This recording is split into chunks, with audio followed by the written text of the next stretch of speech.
Hello, everyone.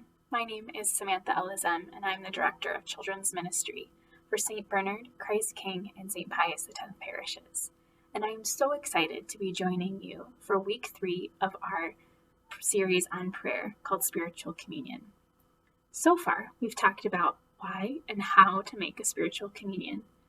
And then last week, we talked about God's desire for us. This week, we get to take a brief look at how we begin prayer.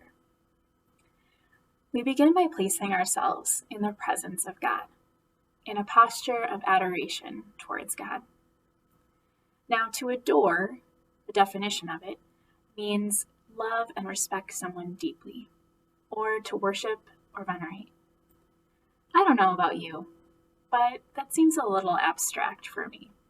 At least, it wasn't until I had an experience of prayer a few years ago that helped me come to a place in a new beginning with prayer, a place of adoration, of awe, of praise of God.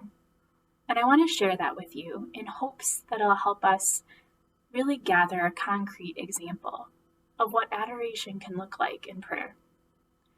I hope it also can serve as a little bit of a metaphor for this whole prayer journey thing that we find ourselves on together. So a few years ago, I had the opportunity to take a week-long training on a new methodology for children's ministry. And the group gathered together and we began in prayer.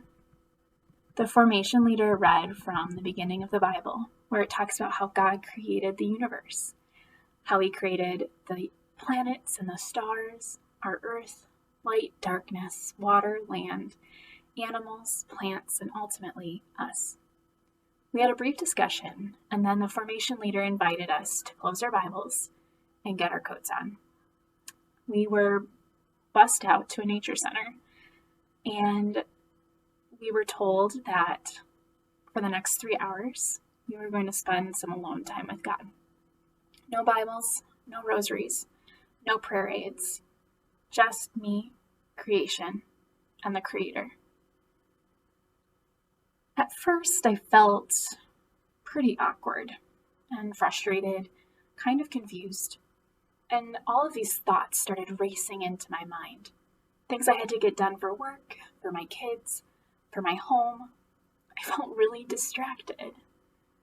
And then I stumbled upon a path, and I took it into the woods.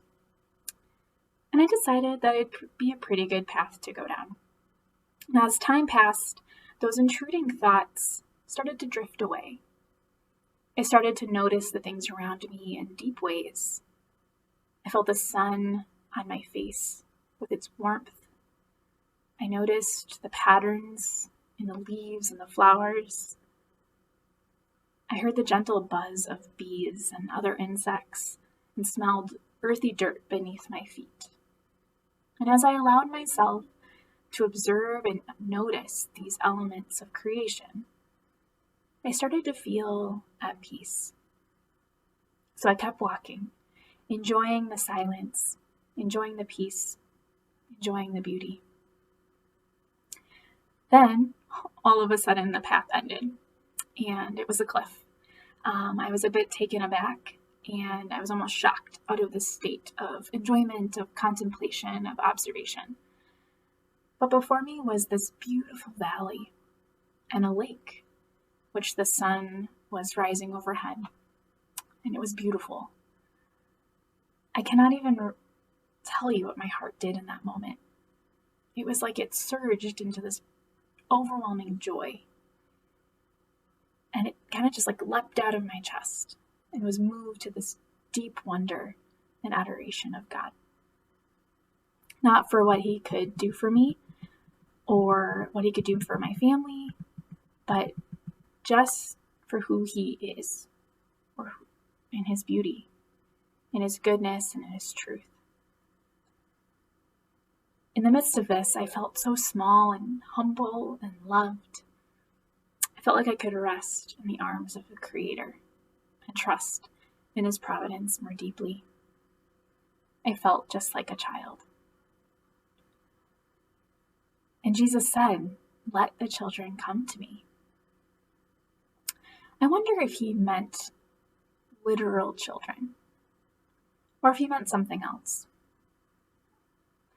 Maybe he's asking us to become like children, to put ourselves into a right relationship with God, one where we observe our environment around us. We take it in. We take in its truth, its goodness, its beauty, and we allow that to transform us, to move our hearts closer to God. St. Therese of Lisieux said that prayer is a surge of the heart, a glance towards heaven. This is where prayer begins. It's recognizing that God is the one who's desiring us first, and then we respond with humility.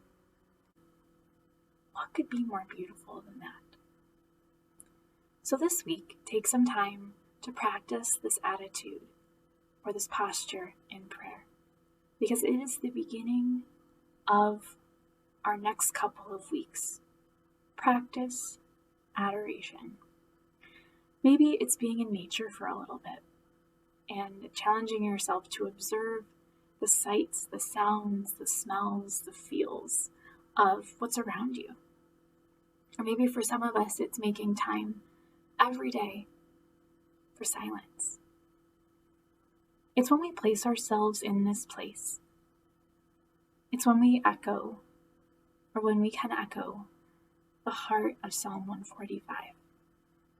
Great is the Lord, and worthy of much praise, whose grandeur is beyond understanding. I hope you're having a blessed Easter season, my friends, and know of my prayers for your family and for you during this time.